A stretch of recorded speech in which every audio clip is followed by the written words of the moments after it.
Yuja's fans may appreciate her flair for fashion and her endearing charm, but the New York elite concertgoer is more difficult to impress.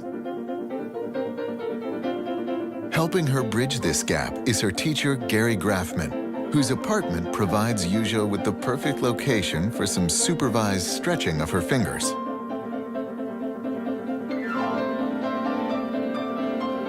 I love Gary. He's so real. I can tell when people are just basically kissing my ass, or they are people who are honest. He's 85 and toned down a little bit, but I can still see the very demanding streak in him. Sometimes, I play one round and it's like, I think you should go practice.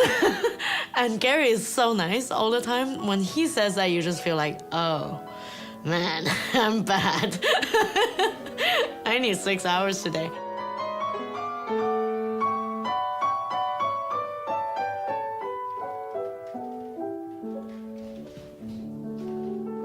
You're scary when I have my lessons stuff to say. For how long? For until now. I have some pictures when she was a student. Grafman recognized Yuja's ability immediately, but it was her individuality that sold him on her potential, even more than her impressive technique.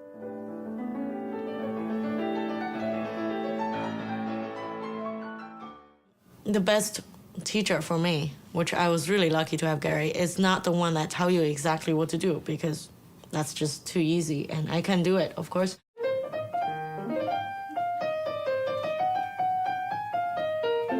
But what Gary did was he was pointing at where I should go.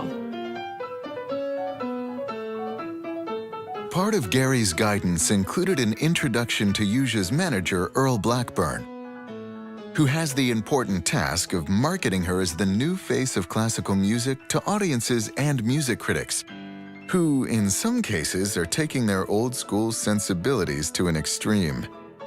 A number of years ago, Yuja wore a dress that she enjoys wearing, a rather short dress, to the Hollywood Bowl. And the review said that if this young lady had worn a dress shorter, we would have had to rate this concert R. It was a silly review, and Yuja's response was the right response, which is, why does anyone care about what I'm wearing? Don't they care about my music? Because that's what I care about. I really don't give a shit about what other people think. Of course, we need other people's enlightenment or inspiration, and but in the end, it's really my decision, and I'm the boss. Yuja first played Carnegie 2 years ago, riding a surge of interest partly due to her dynamic combination of youth, speed, and flawless technique. Now, age 26, some believe her personal style breaks the mold of what a classical musician should be. Yuja knows that the stakes of this recital are particularly high. The Carnegie Hall concert-goer pays top dollar and has lofty and very specific expectations of both music and performer. A sold-out show is the only way to ensure that her modern sensibilities are not putting off the old-school New York crowd.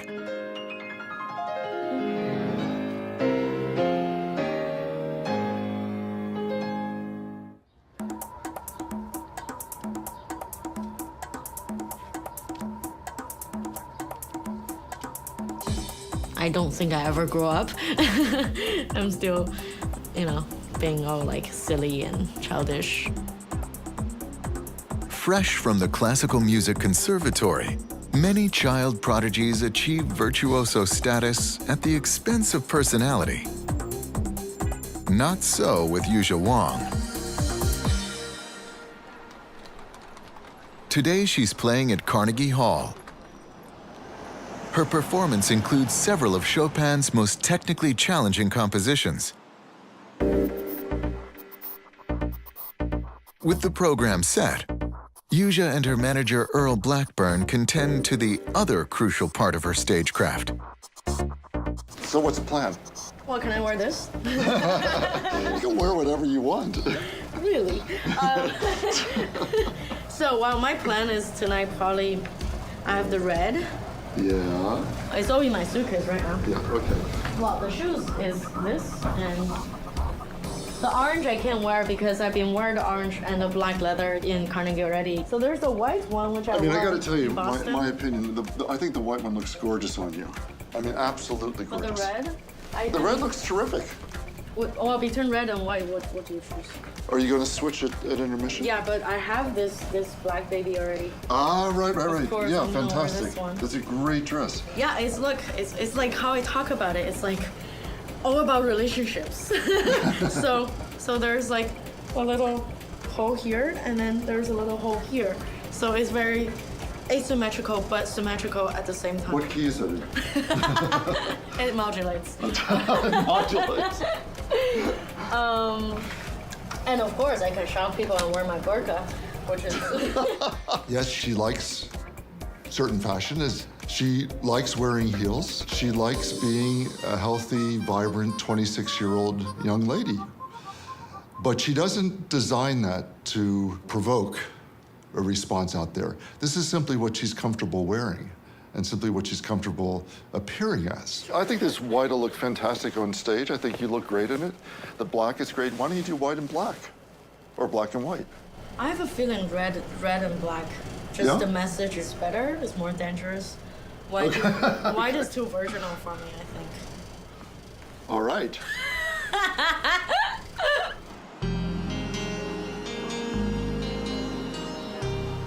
Oh, there's a cab, I think. Hi. Thank you. Confident in her wardrobe choices, Yuja can now make her way to the venue. For her, the cab ride is a ritual, a place to settle the nerves and reflect upon the evening's work ahead. New York, New York, New York. Yeah, New York is so glorious, and Carnegie Hall, gosh.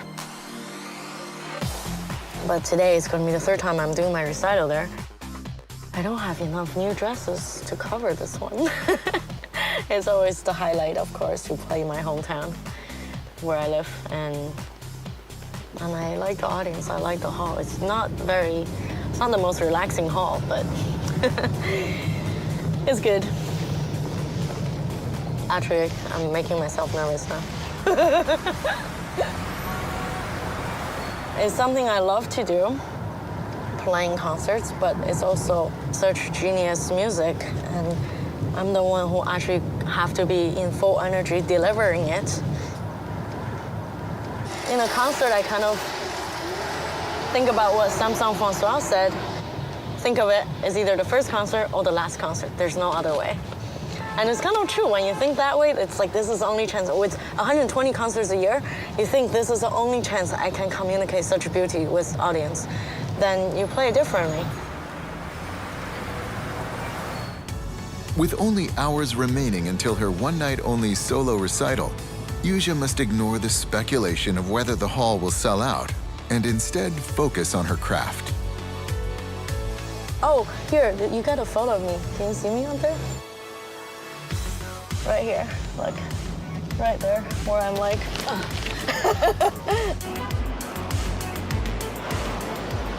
Have a good day. Oh, it's raining. Ah. Especially in a recital, like the Carnegie Hall recital, you feel helplessly alone on stage. No matter how many people you're playing in one room or in a big hall like Carnegie, it's the same.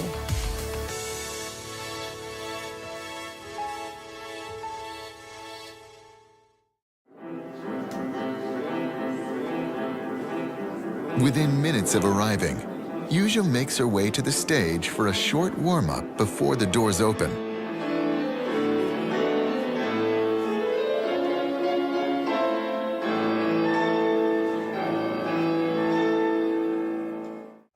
Warmed up and in tune, Yuja heads to her dressing room to relax. It's changed every time I'm here. So you go in and make yourself at home. Is there anything you need that you don't have? Yeah, my fingers. Oh, you got your fingers, baby. As audience members begin to arrive, On the main floor. Have a pleasant evening. it seems a hometown sellout was never really in doubt. The hall seats just shy of 3,000 of some of the world's most savvy classical music aficionados. Expectations are high.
When I feel good, I know it's a good concert. Like, I can tell. What I mean by feel good, it's like I feel like I'm creating right on the spot and discover new things on the spot and being inspired. And this is all working, you know.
Yuja's recital represents a coming together of a music steeped in tradition, with an artist whose talent and modern flair has rewritten the rules of engagement.